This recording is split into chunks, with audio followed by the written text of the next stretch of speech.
Romanos 8. Portanto, agora nenhuma condenação há para os que estão em Cristo Jesus, que não andam segundo a carne, mas segundo o Espírito. Porque a lei do Espírito de vida em Cristo Jesus me livrou da lei do pecado e da morte. Porquanto o que a lei não podia fazer, visto como estava fraca pela carne, Deus, enviando seu próprio Filho em semelhança da carne pecaminosa e como oferta pelo pecado, condenou o pecado na carne, para que a justiça da lei fosse cumprida em nós, que não andamos segundo a carne, mas segundo o Espírito. Porque os que são segundo a carne têm a mente nas coisas da carne, mas os que são segundo o Espírito para as coisas do Espírito. Porque a mentalidade carnal é morte, mas a mentalidade espiritual é vida e paz.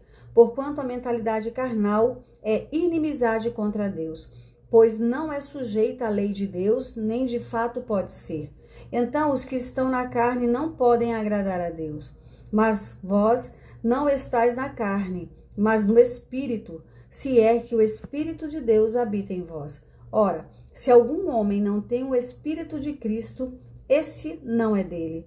E se Cristo está em vós, o corpo está morto por causa do pecado, mas o Espírito é vida por causa da justiça.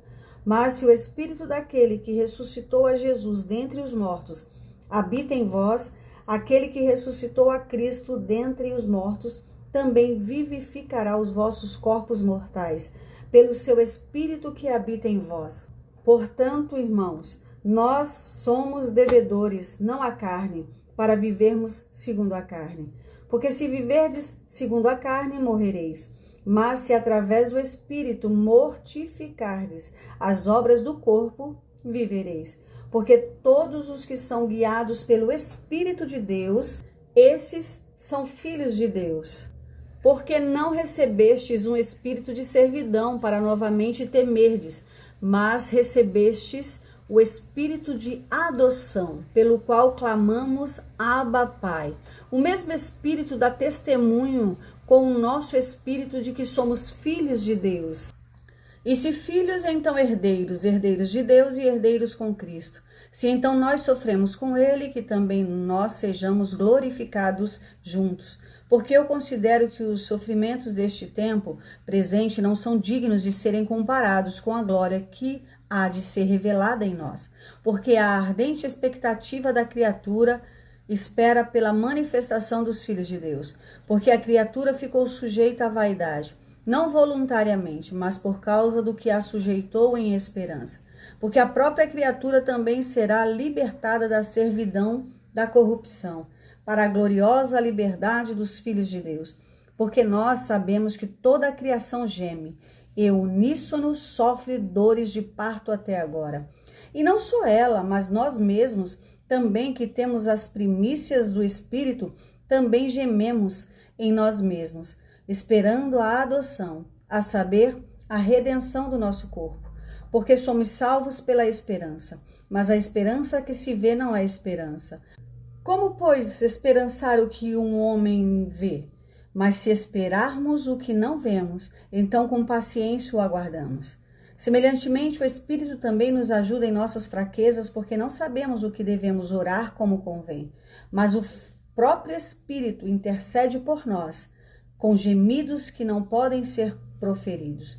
E aquele que examina os corações sabe qual é a intenção do Espírito, porque ele faz intercessão pelos santos segundo a vontade de Deus. E sabemos que todas as coisas trabalham juntamente para o bem daqueles que amam a Deus, daqueles que são chamados de acordo com o seu propósito. Para quem ele conheceu antes, ele também os predestinou para serem conformes à imagem de seu Filho, para que ele pudesse ser o primogênito dentre muitos irmãos. Além disso, aos que ele predestinou, a estes também os chamou. E aos que ele chamou, a estes também justificou. E aos que justificou, a estes também glorificou. O que diremos então a estas coisas? Se Deus é por nós, quem pode ser contra nós?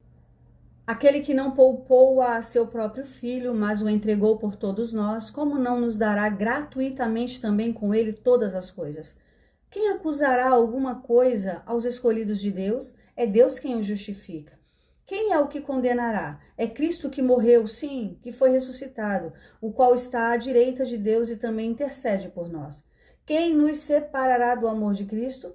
Será a tribulação, ou a angústia, ou a perseguição, ou a fome, ou a nudez, ou o perigo, ou a espada? Como está escrito, por causa de ti somos mortos todo o dia. Somos considerados como ovelhas para o matadouro.